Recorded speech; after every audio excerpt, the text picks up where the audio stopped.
Écoutez-moi ça. Mais si là, c'est beau, bon Dieu, musique là. Aujourd'hui là, nous qu'à danser pour Jésus. Ah, bouger, bouger. Papa, bouger, maman. Nous qu'à bouger pour Jésus. Parce qu'elle est où qu'à danser, ou qu'à bouger. Bon Dieu content. Dieu siège au milieu de la louange. Bible a dit, où est l'Éternel avec une danse.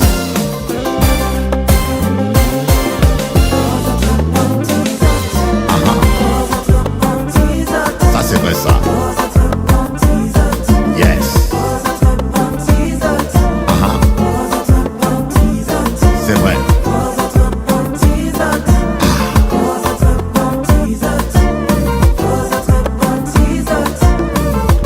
En ces temps-là, beaucoup me diront Seigneur, Seigneur, n'avons-nous pas chassé les démons? N'avons-nous pas prophétisé en ton nom? Je leur dirai, retirez-vous loin de moi, vous qui commettez l'iniquité. Un messie à radio, tu pries très bien. Un pasteur, tu prêches bien l'amour. Est-ce que l'amour est vérité dans ta maison? Est-ce que tu aimes ta femme? Dis-moi, pourquoi madame la malheureuse comme ça? Faut s'en repentir. Produisez le fruit digne de la repentance.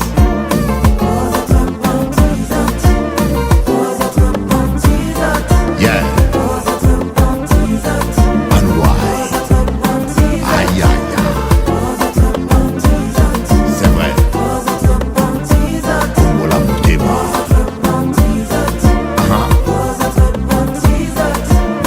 Repentate. Repentate, por favor. Repente. Change de cœur. Produis les fruits de l'esprit.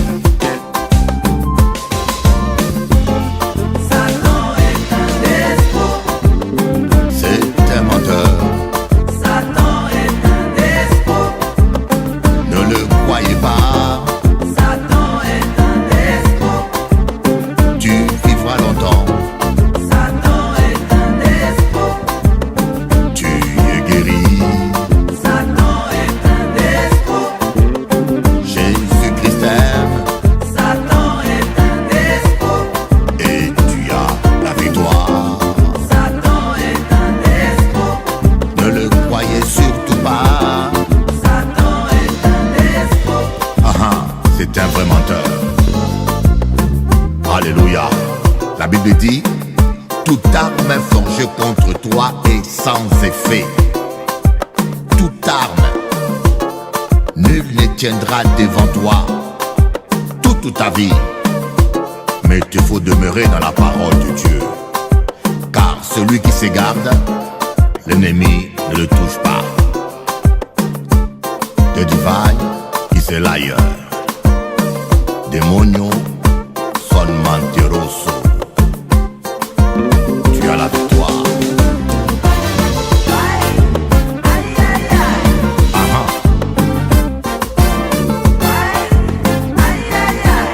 Yes. Écoutez-moi ça.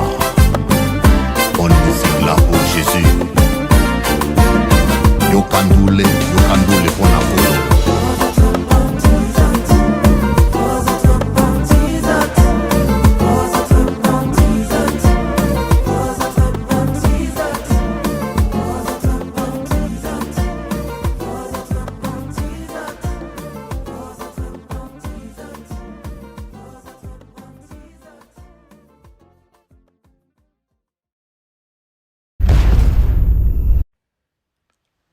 Écoute, ma fille, j'ai un conseil à te donner étant que père.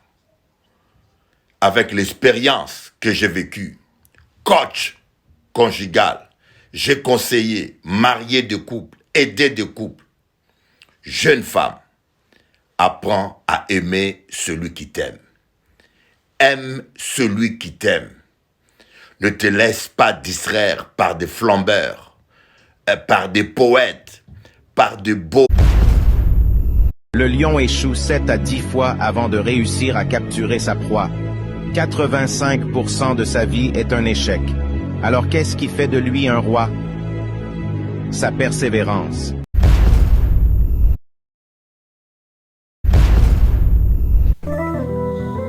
Le temps parlera. Qui vivra verra. Le temps est la lieue du juste. N'envie pas le méchant qui réussit dans ses voies. Ce serait mal agi. Garde le silence, confie-toi en l'Éternel, et tu verras la gloire de Dieu. Rira bien, rira le dernier. Purchase your tracks today. C'est pas par le mensonge que tu réussiras. Le temps parlera un jour. Le temps parlera un jour. Qui vivra verra bien un jour. Ce que tu sais, tu le moissonneras. Time alone, oh time will turn. Time alone, oh time will turn. Ma maman, depuis qu'elle est partie, je n'ai jamais plus connu cet amour profond et altruiste. Je l'ai espéré dans les femmes et dans les enfants. Je ne récoltais que déception dans ma vie. Seul Jésus peut combler ton cœur, mon ami. Seul Jésus peut t'aimer d'un amour éternel. Jah will never give the power to the bodied man in this world. Dieu est vivant. Jah will never give the power un jour à ta faveur. Rira bien, rira le dernier. Jah will never give the power. À Dieu la vengeance, to the body, la rétribution. In this world. Jah time alone will turn. In this world. Time alone will turn. Le temps parlera. Solution des temps. Don't cry my brother, don't cry my sister.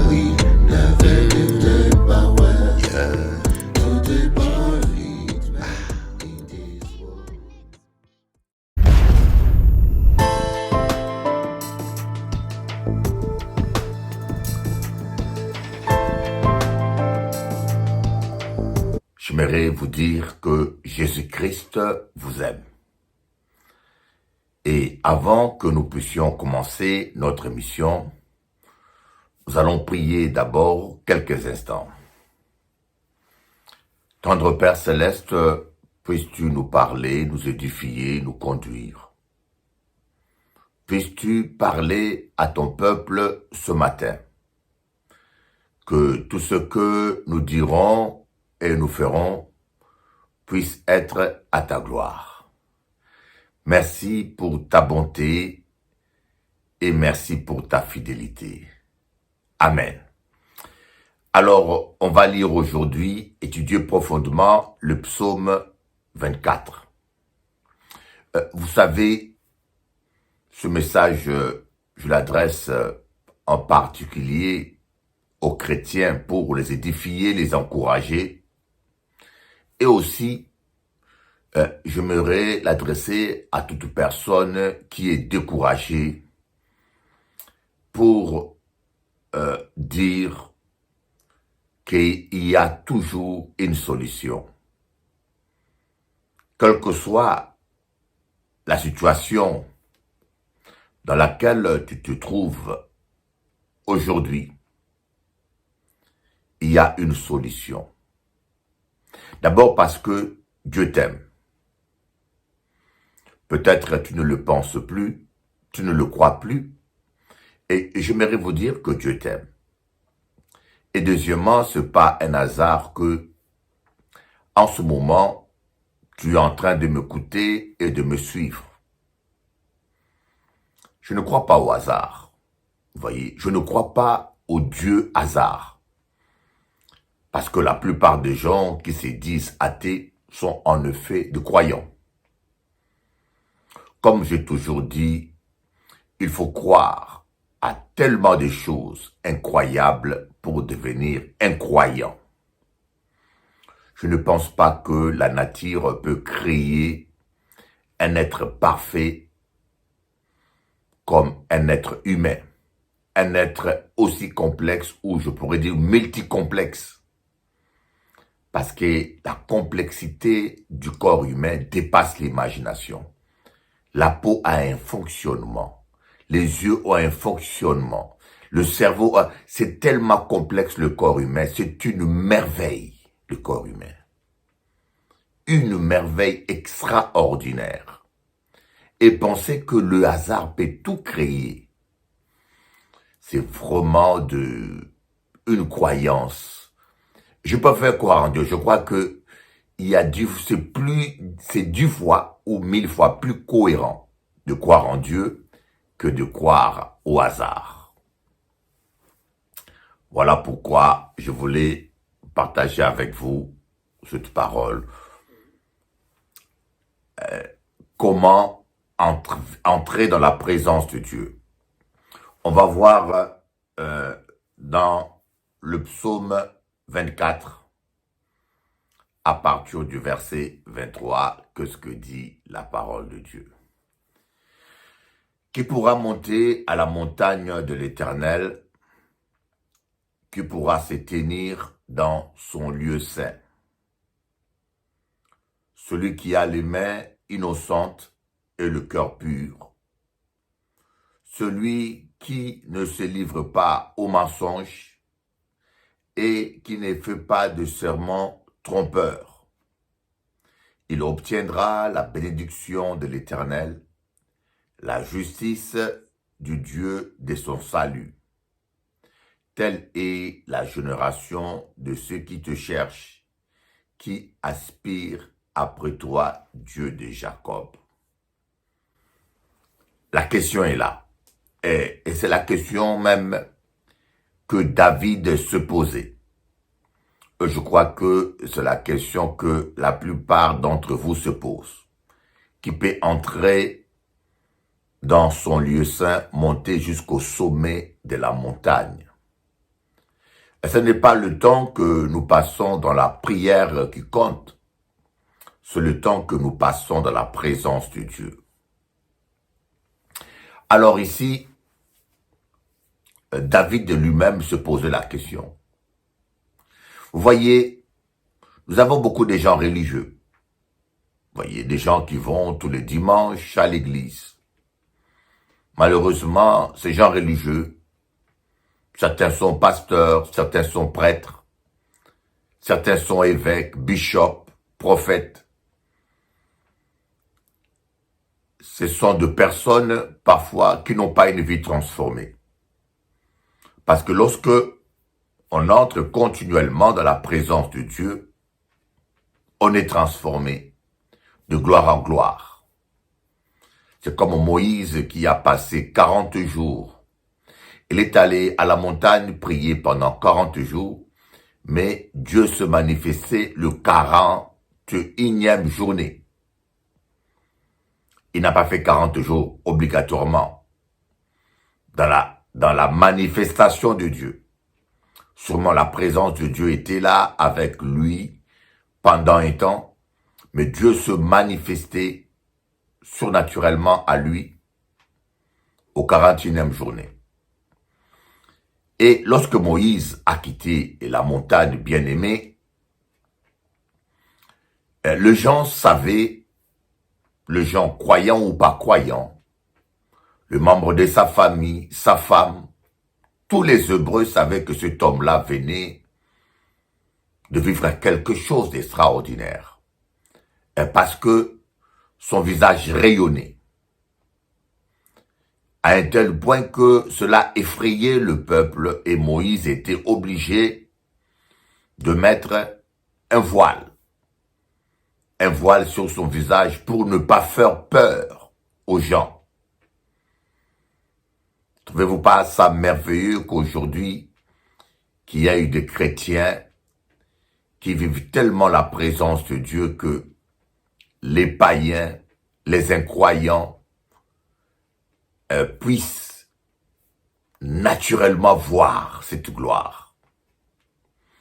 Bien aimé, la gloire de Dieu n'est pas faite que pour l'Église. Malheureusement, des fois, il y a tellement d'églises à Paris, mais lorsqu'on marche dans Paris, où on est musulman, ou incroyant, ou bouddhiste, on ne voit pas où est Jésus à Paris. Voyez, les manifestations, c'est dans les églises simplement. Mais Dieu veut que sa gloire soit palpable. Dieu veut que tous les hommes soient sauvés. Alors pour entrer dans la présence de Dieu et vivre la transformation, il ne suffit pas seulement d'aller tous les dimanches à l'église. Il ne suffit pas seulement d'aller tous les dimanches chanter des cantiques. Il faut plus que cela. Et voilà ce que je voulais partager avec vous. On va les lire dans 1 Timothée chapitre 28. Je vais donc que les hommes prient en tout lieu, en élevant des mains pures, sans colère, ni arrière-pensée. Je veux donc que les hommes prient en tout lieu, en élevant des mains pures, sans colère ni arrière-pensée. Et vous voyez, l'apôtre Paul vient confirmer ce que David disait des centaines d'années avant lui. Vous voyez, la Bible est un livre qui a été écrit par différents auteurs qui ne se contredisent pas, qui disent tous la même chose. C'est la preuve que c'est vraiment un livre qui a été inspiré par une même et seule personne, Dieu le Père. Et cela dans un temps très large, à diverses époques, divers endroits. Voilà pourquoi je crois à la Bible.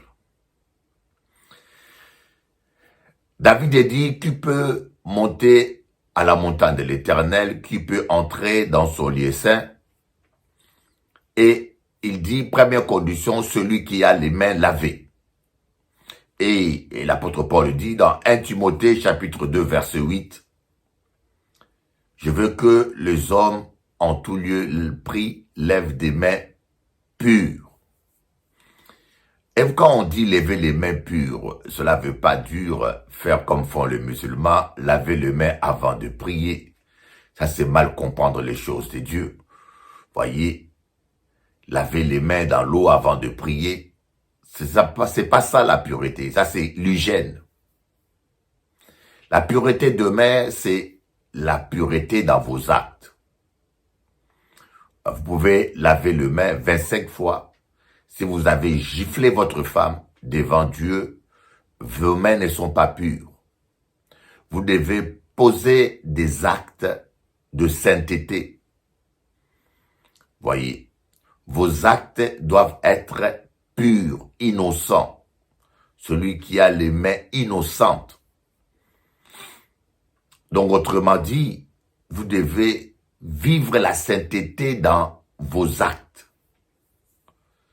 Il ne suffit pas de prêcher la parole, il ne suffit pas de parler de Jésus, il ne suffit pas de chanter des cantiques. D'ailleurs, on n'a pas dit que celui qui est prophète, il ne s'agit pas de titres ecclésiastiques, il ne s'agit pas de l'expérience, il ne s'agit pas de sacrifice. L'obéissance vaut mieux que le sacrifice. Ce n'est pas parce que vous avez prié 4 heures ou 5 heures que vous allez automatiquement entrer dans la présence de Dieu. Vous allez entrer dans la présence de Dieu parce que vous avez les mains pures. On va lire l'évangile de Jean, chapitre 14, verset 23. Jésus lui répondit, si quelqu'un m'aime, il gardera ma parole et mon Père l'aimera. Nous viendrons vers lui et nous établirons domicile chez lui. Jésus dit, si quelqu'un m'aime. Voyez, l'amour de Dieu n'est pas qu'émotionnel. L'amour de Dieu est d'abord spirituel. La parole de Dieu dit, tu aimeras le Seigneur, ton Dieu, de tout ton cœur, de toute ton âme et de toute ta force. Et aimer Dieu avec son âme, c'est ressentir des émotions positives à l'égard de Dieu. Aimer Dieu de toute sa force, c'est le servir malgré la fatigue, malgré les distances. Aujourd'hui, les gens sont pas capables de se déplacer 1 heure pour venir écouter la parole de Dieu. Par contre, ils sont capables de se déplacer 1 heure pour aller travailler. C'est simplement parce qu'ils aiment leur travail plus que Dieu. Aujourd'hui, les gens qui travaillent, je pense pas que tous les matins ils soient en forme, mais en forme ou pas, ils se réveillent, ils vont au travail. Et mais le dimanche, ça dépend. J'appelle ça des chrétiens météo. De temps en temps, il se réveille, il va servir Dieu, il va au culte. Et si un jour, il se réveille mal, il vient pas au culte. Aimer Dieu de toute sa force, c'est dépasser ses fatigues pour servir Dieu. Et aimer Dieu de tout son cœur, c'est l'aimer en esprit et en vérité. C'est-à-dire, comme dit Jésus, dans Jean 14, verset 23, aimer Dieu, c'est garder ses commandements, obéir à sa parole. C'est de cela qu'il s'agit, obéir à sa parole. Et il dit, si quelqu'un garde mes commandements, obéit à ma parole, moi et mon Père, on va faire domicile en lui. On va se manifester à lui. Autrement dit, la personne va vivre la présence de Dieu. Qu'est-ce que nous constatons? Aujourd'hui, il y a tellement de chrétiens évangéliques et catholiques qui font des sacrifices, qui marchent à genoux pendant 1 kilomètre, de pénitences. Il y en a qui font des jeûnes, qui crèvent de faim. Il y en a qui prient en langue des heures et des heures. Mais cela ne sera rien lorsqu'il n'y a pas d'obéissance.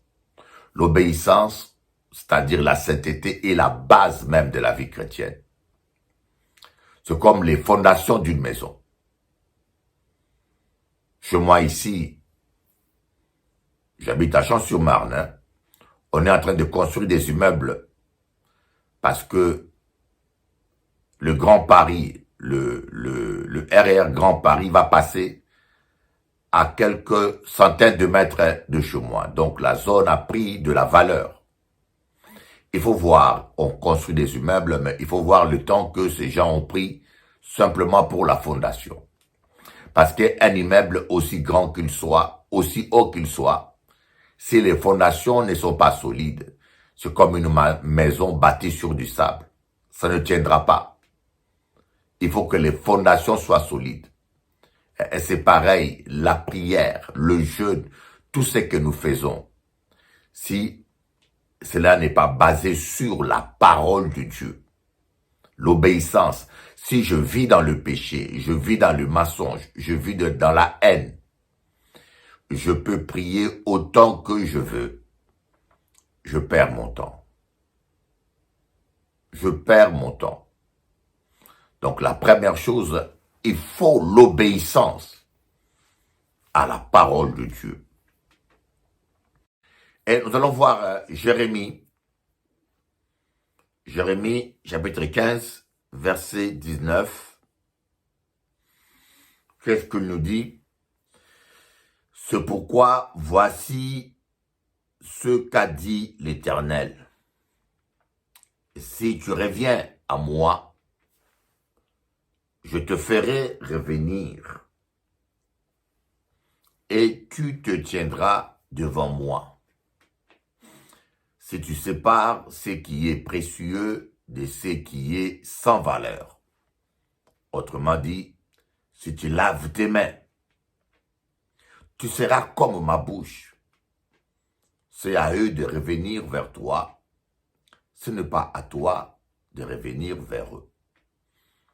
Je vais le relire, Jérémie 15, verset 19. j'aime bien lire la Bible et le relire pour vous. C'est pourquoi voici ce qu'a dit l'Éternel. Si tu reviens à moi, je te ferai revenir et tu te tiendras devant moi. C'est-à-dire que tu monteras la montagne de l'Éternel, tu vas entrer dans le lieu saint. Si tu sépares ce qui est précieux de ce qui est sans valeur, tu seras comme ma bouche. C'est à eux de revenir vers toi, ce n'est pas à toi de revenir vers eux. On va lire 2 Timothée, chapitre 2, versets 20 à 21. Prends ta Bible, on va lire 2 Timothée, chapitre 2, versets 20 à 21. Dans une grande maison, il n'y a pas seulement des ustensiles d'or et d'argent, mais il y en a aussi en bois et en terre. Les uns pour d'un usage noble, les autres d'un usage méprisable.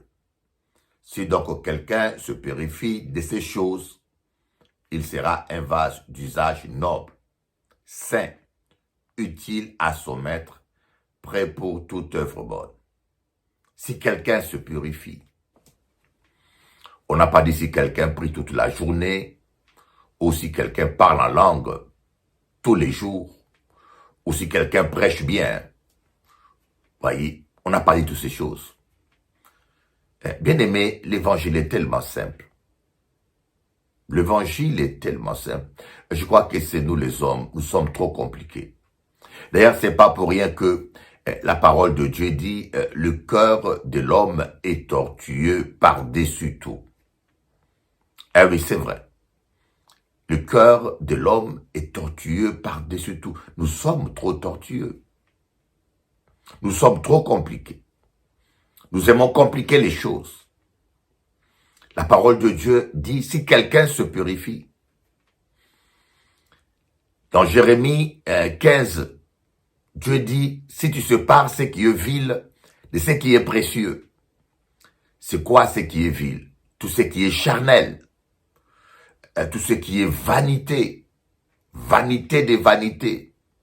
Tout ce qui est superficiel. Si tu sépares ce qui est vil, c'est-à-dire tout ce qui est péché, l'amour du monde, l'orgueil de la vie,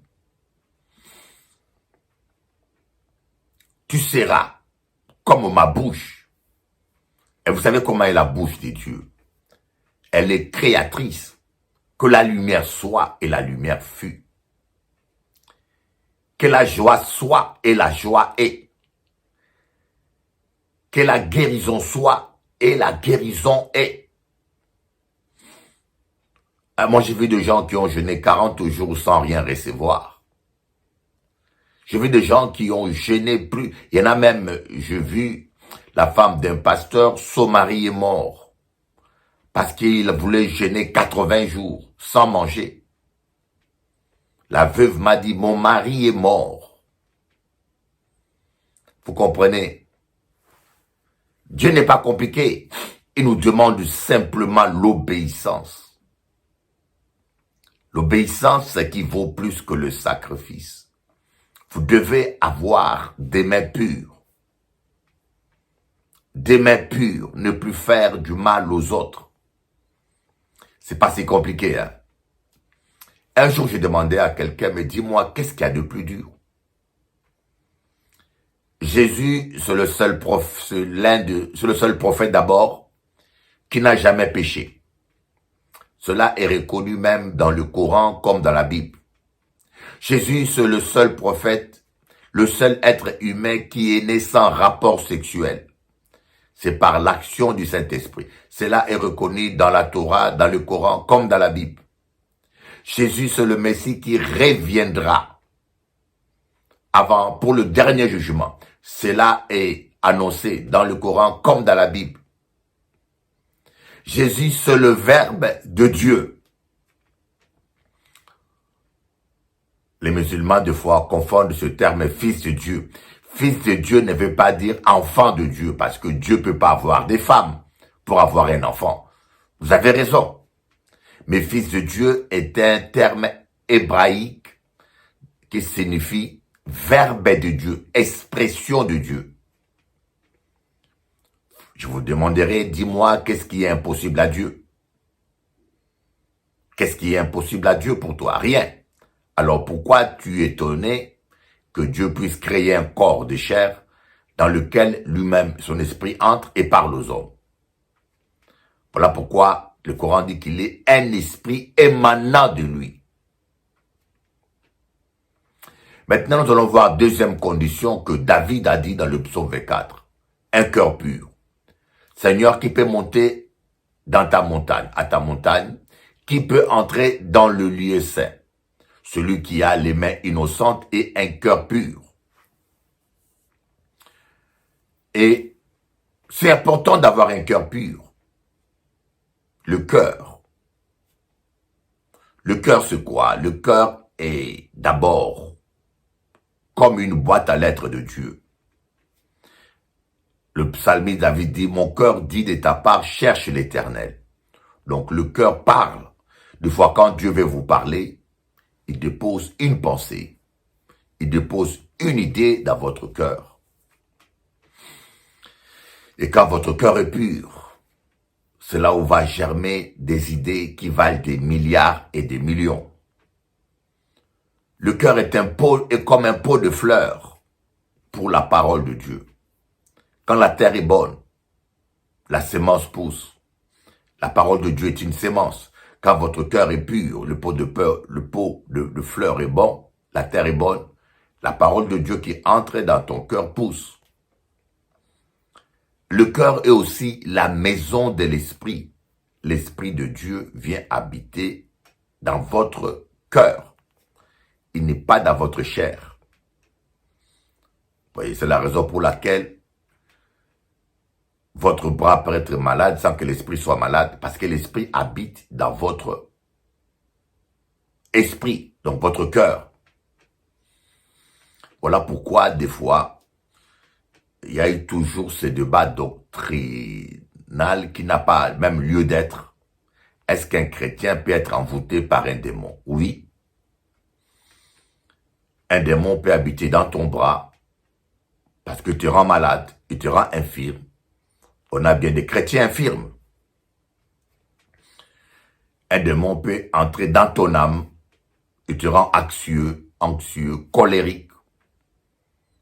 Mais l'Esprit de Dieu est dans votre esprit. Ces trois mondes, ces trois domaines qui sont parallèles. Le cœur, ton cœur est aussi le trône de Dieu. Dieu veut trôner dans ton cœur. Voyez, ce que vous aimez le plus, c'est celui qui est votre Dieu. Il faut que vos pensées soient captives à Christ. Nous allons voir un verset dans Job, chapitre 22, à partir du verset 21 au verset 30. Le bénéfice d'un cœur pur, Job 22, à partir du verset 21 jusqu'au verset 30. Réconcilie-toi avec Dieu, sois en paix avec lui. C'est ainsi que tu connaîtras le bonheur. Accepte donc l'enseignement qui vient de sa bouche et mets ses paroles dans ton cœur. Tu seras restauré. Premier bénéfice, la restauration. Si tu reviens au Tout-Puissant, si tu éloignes l'injustice de ta tente, jette l'or dans la poussière, c'est-à-dire que donne à Dieu le centre. Dieu n'a pas dit de jeter tout ton argent. Non, ici, c'est un langage symbolique. C'est-à-dire que si l'or est ton idole, il faut le jeter dans la poussière. L'or d'Ophir parmi les cailloux des torrents. Et le Tout-Puissant sera ton or, ta réserve d'argent.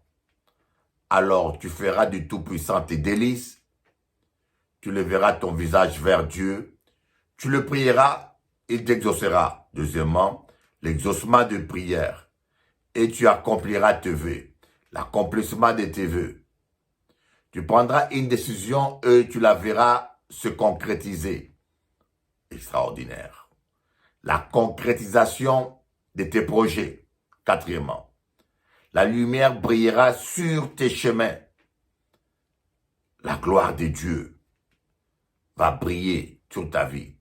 Quand viendra l'abaissement, tu diras, debout, Dieu sauvera celui qui est humble.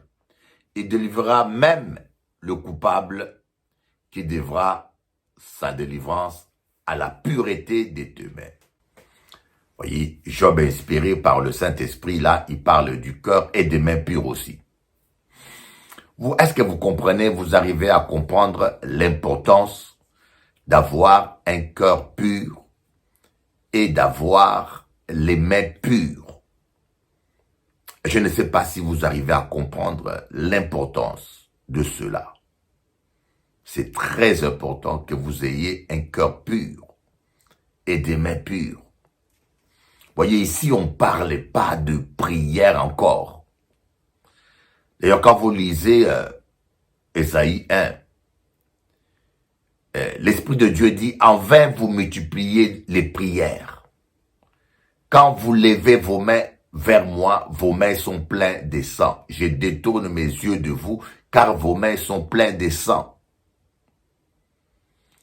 Tu me diras, mais je ne maudis personne, je ne tué personne. Mais chaque fois que tu es quelqu'un, devant Dieu, c'est comme si tu l'as tué dans ton cœur. Chaque fois que tu souhaites le mal pour quelqu'un, c'est de la haine, c'est du sang dans tes mains. Vous voyez dans ce passage, avoir un cœur pur. Ici, on ne parle pas de prier 1 heure ou 2 heures, non. Seulement la pureté du cœur.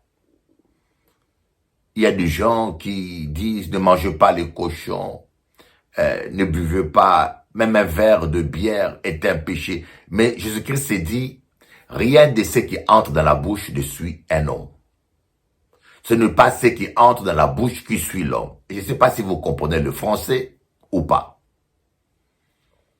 C'est s'enivrer qui est un péché.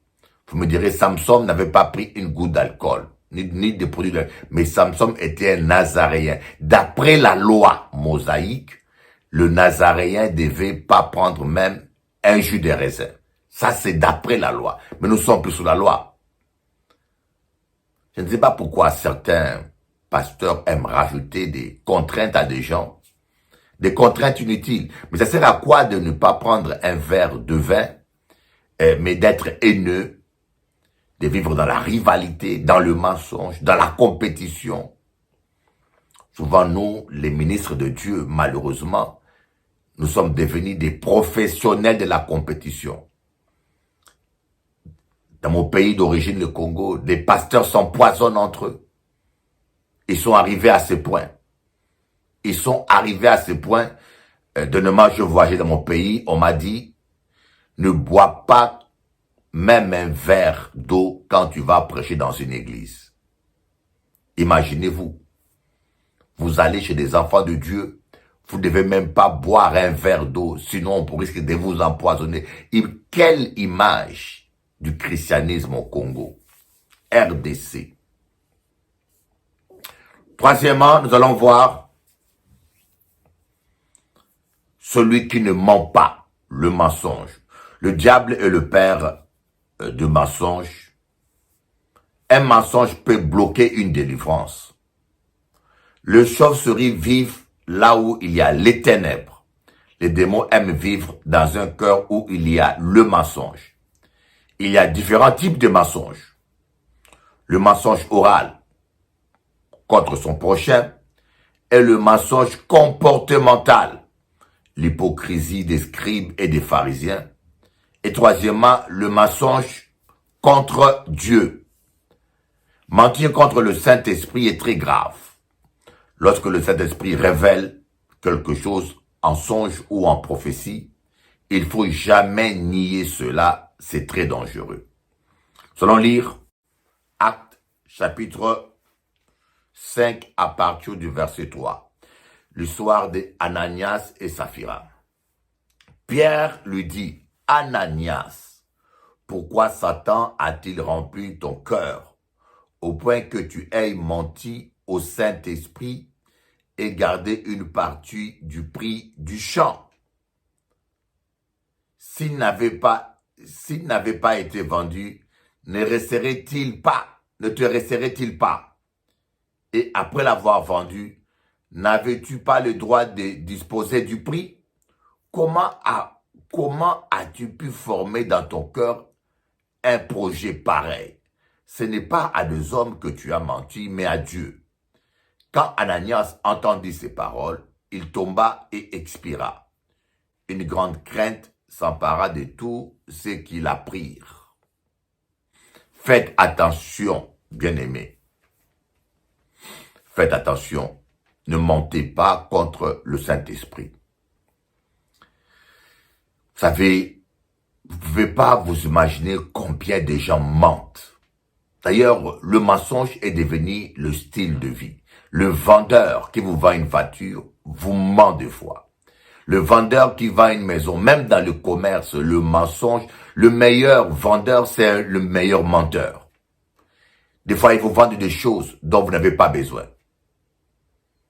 Des fois, il vous vend des choses. Des fois, vous avez simplement d'un petit ordinateur qui a besoin d'un pupitrage, d'une connexion Internet. Mais le monsieur va vous vendre un ordinateur qui vaut 10 fois plus cher et qui est destiné à des professionnels de montage vidéo. Il sait bien que la personne n'a pas besoin de faire un montage vidéo, c'est pas son métier, que la personne a besoin d'un ordinateur élémentaire pour un pupitrage, mais le monsieur va vous vendre un ordinateur super puissant parce qu'il veut faire le chiffre d'affaires, parce qu'il veut faire rentrer beaucoup d'argent. Et je vous dis, quand vous allez dans un magasin, soyez très prudent quand vous allez écouter un vendeur. Des fois, il vous conseille une voiture, non pas pour votre bien-être, non pas que le produit correspond à vos besoins, mais plutôt le produit correspond à ses objectifs commerciaux. Vous comprenez?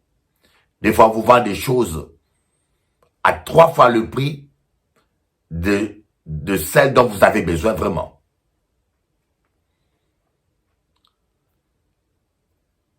Le mensonge est terrible. Le mensonge dans le mariage. Le mensonge.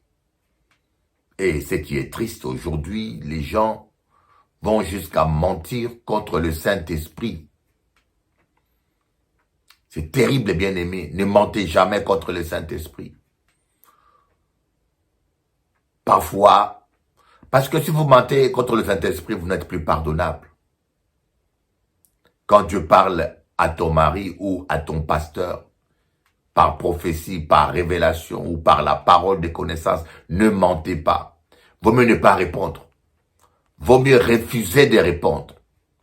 Trouvez un autre moyen, refusez de répondre, mais ne tombez pas dans le piège du mensonge. Ananias et Saphira sont morts. Voilà. La Bible dit que c'est la raison pour laquelle beaucoup, dans 1 Corinthiens 11, sont décédés.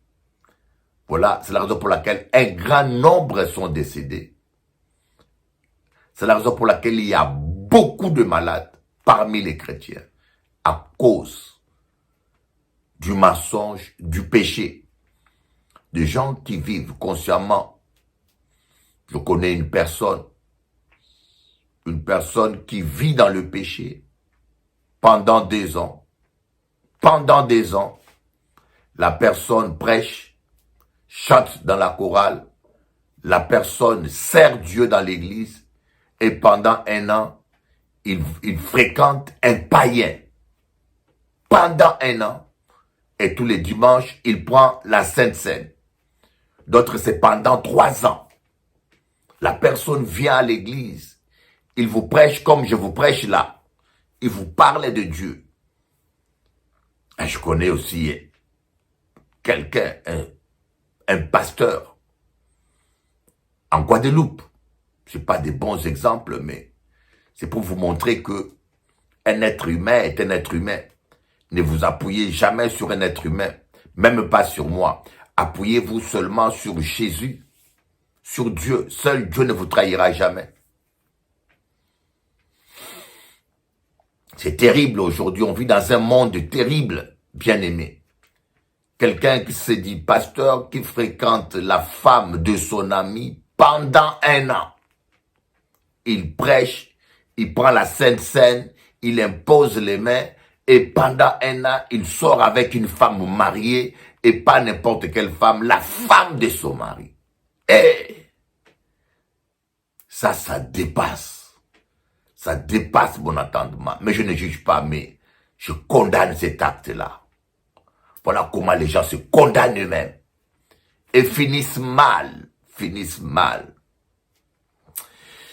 J'ai vu sur YouTube une histoire, d'ailleurs vous pourrez le suivre, hein, c'est marqué « Marié avec le diable ».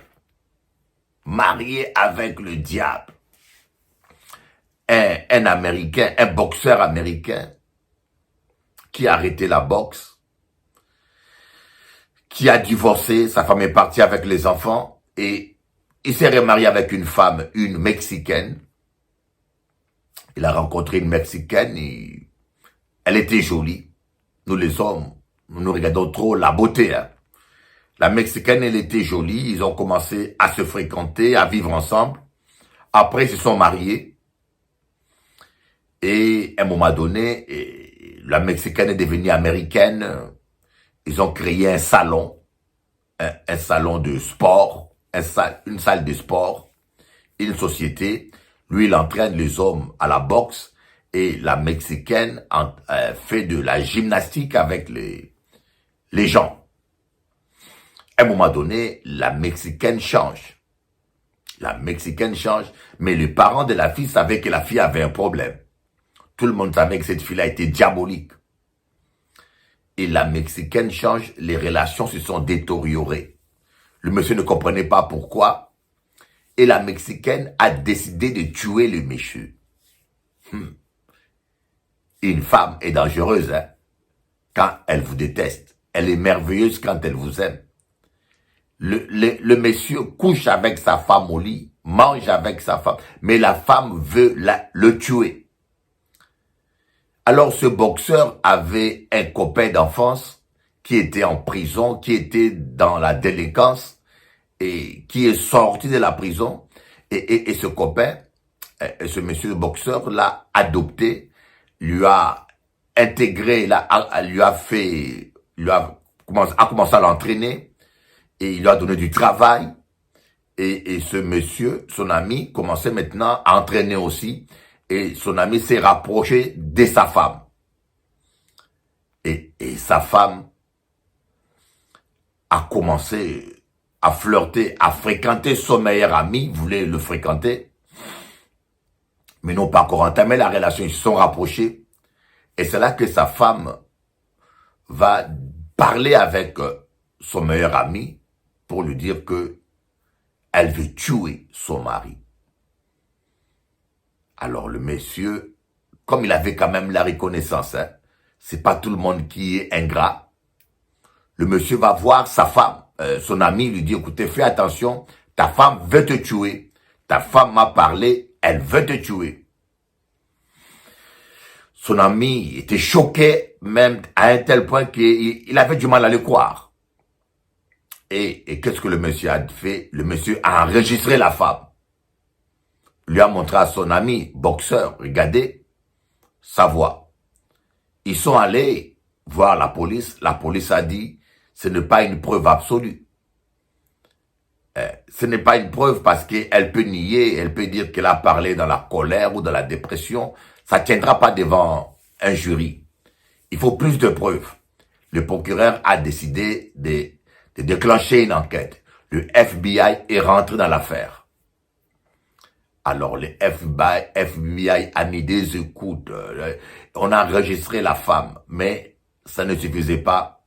Le FBI a fait un montage. Il a demandé au monsieur, à l'ami du monsieur de continuer de jouer le jeu pour voir jusqu'où cette femme ira.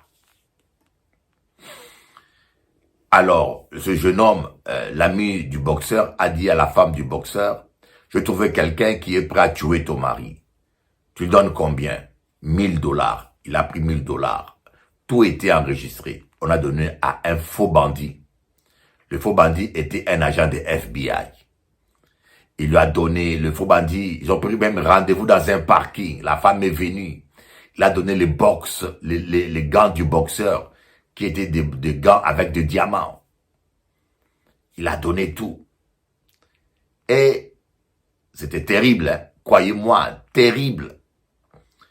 Et alors ils ont fait un montage, et le FBI a dit au monsieur, je veux que tu fasses semblant que tu es mort.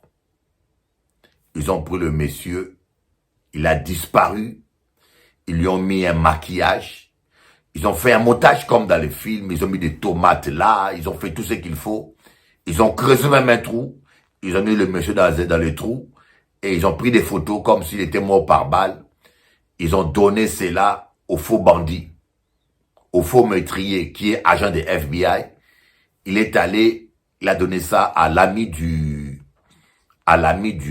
boxeur. L'ami du boxeur est allé voir la femme du boxeur. Il lui a dit, on l'a tué. La femme a dit, tu es sûr qu'il a vraiment descendu? Oui, on l'a tué. Tu vois pas qu'il a disparu? L'ami du boxeur a montré même le photo du boxeur mort dans le trou. La femme a souri. Elle était heureuse. Et puis la femme a dit, et tu es sûr qu'il va pas se réveiller? Tout a été filmé. Bien aimé. Une femme avec qui tu couches. Il n'y a pas que, je dis pas que toutes les femmes sont pareilles, hein. Mais ici-bas, il n'y a que Dieu. Il n'y a que Dieu. Il n'y a que Dieu, mon ami. Il n'y a que Dieu. Et en fin de compte, la dame a été conduite avec des preuves au tribunal. Elle a été arrêtée. Et puis elle s'est rendue compte que le monsieur n'était pas mort. Le monsieur a pardonné la femme et la femme a écopé de 20 ans de prison. Voyez où le mensonge peut amener. Le mensonge est terrible. Le mensonge est terrible. On commence par des petits mensonges. Hein? On commence par des petits mensonges et on arrive à des gros mensonges. Vous ne pouvez pas triompher du mensonge. Non, avec le mensonge. Vous ne pourrez pas triompher avec le mensonge plutôt. Et puis troisièmement, celui qui ne prête pas serment, qui ne renie pas son serment. Dieu aime les hommes qui respectent leurs paroles. Vous devez apprendre à respecter votre parole. Voilà un peu ce que je voulais partager avec vous. Que Dieu vous bénisse. Si vous voulez vivre la gloire de Dieu, ce n'est pas toutes ces prières kilométriques. Non, c'est la pureté de main, la pureté du cœur. Vivre dans la parole et demeurer dans la parole. Soyez bénis. À bientôt. Mais un homme cherche la douceur dans une femme. Il cherche la paix. Alors, il faut que chaque femme qui m'écoute, est-ce que tu donnes à ton mari la paix, la douceur? Il faut éviter les femmes qui montent les tons, les femmes qui crient, les femmes bruyantes. Mais quand tu as fait un mari autoritaire qui gueule aussi sans arrêt. La Bible dit, vaut mieux habiter à l'angle d'un pourceau que de partager les demeures d'une femme querelleuse. Waouh. Vaut mieux dormir dans une cochonnerie que de partager les demeures d'une femme querelleuse, bruyante. Je dis à toutes les femmes là, le haut qui a fait du bruit, c'est marié alors au cas chassé. Il faut arrêter avec les bruits. Hein? On peut pas commencer lundi bruit, mardi bruit, mercredi bruit, jeudi bruit. Et mais si la tête est pété, il va aller boire dehors, il va aller avec les copains. Mais c'est au cas chassé. Une femme ne doit pas être bruyante. Il faut éviter. Parfois, tu vois que ton mari fait une bêtise, mais tu laisses passer un peu le temps, tu laisses respirer un peu.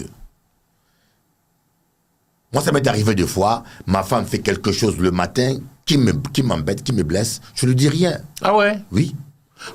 Tu dis pas ça sur le coup, pasteur? Non, parce que sur le coup, je serai énervé. Sur le coup, ça va flamber. Ça va partir en couille. Oui, voilà. Je dis rien. Et puis, le soir, on dort. Le lendemain matin, vers midi, je dis, quand tout est calme, quand la tension n'est plus là, je dis, écoutez, tu vois ce que tu as dit d'hier matin, ça m'avait blessé, il ne fallait pas faire ça. Ah. C'est fini. Elle ne réplique pas.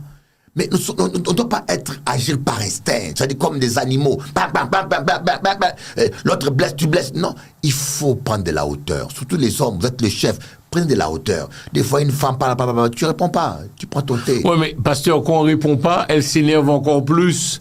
La femme te dit clairement, s'il vous plaît, vous savez que j'ai raison. Ouais. Ah, tu réponds pas. Pourquoi s'énerve plus? Parce qu'il se sent ridicule. Quand il n'y a pas la paix, il n'y a pas de bonheur.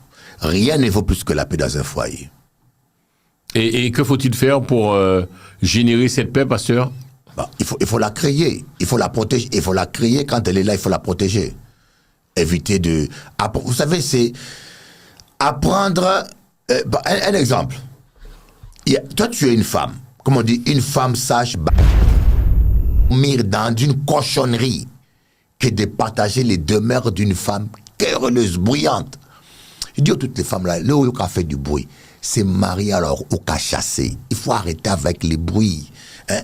On peut pas commencer lundi bruit, mardi bruit, mercredi bruit, jeudi bruit. Et mais si la tête est pété, il va aller boire dehors, il va aller avec les copains, mais c'est au cas chassé. Une femme ne doit pas être bruyante. Il faut éviter. Parfois, tu vois que ton mari fait une bêtise, mais tu laisses passer un peu le temps, tu laisses respirer un peu. Adieu, sois un homme, sois responsable.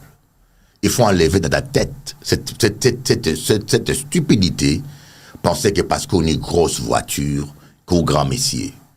Au lieu d'avoir une grosse voiture, vaut mieux rouler en vélo, mais paye ta passion alimentaire. J'appelle tous les hommes qui ne payent pas leur passion alimentaire de payer leur passion alimentaire. Et surtout, je demande aux hommes que nous soyons des vrais responsables. Occupons-nous de nos enfants. Il faut voir, tu as fait un enfant, il faut assumer.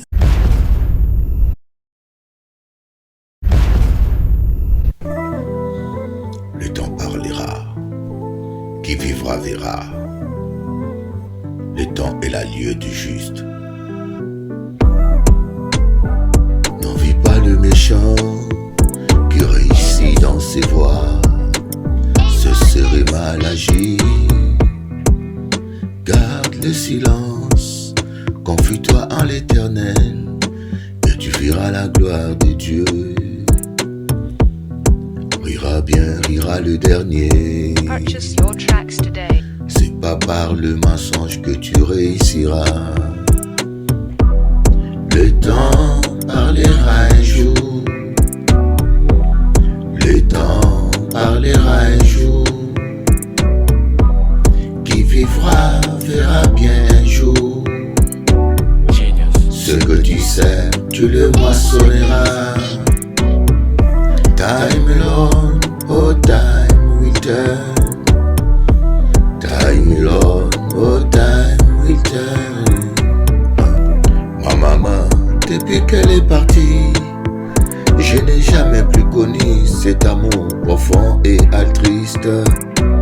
Je l'ai espéré dans les femmes et dans les Purchase your enfants. tracks today. Je n'ai récolté que déception dans ma vie. Seul Jésus peut combler ton cœur, mon ami. Seul Jésus peut t'aimer d'un amour éternel. Jah will never give the power to the bold man in this world. Dieu est vivant. Jah will never give the power. Un jour à ta faveur. Rira bien, rira le dernier. Jah Purchase your tracks never today. give the power. À Dieu la vengeance, la rétribution. Time alone will turn. Time alone will turn. Le temps parlera. Solution des temps. Don't cry my brother, don't cry my sister.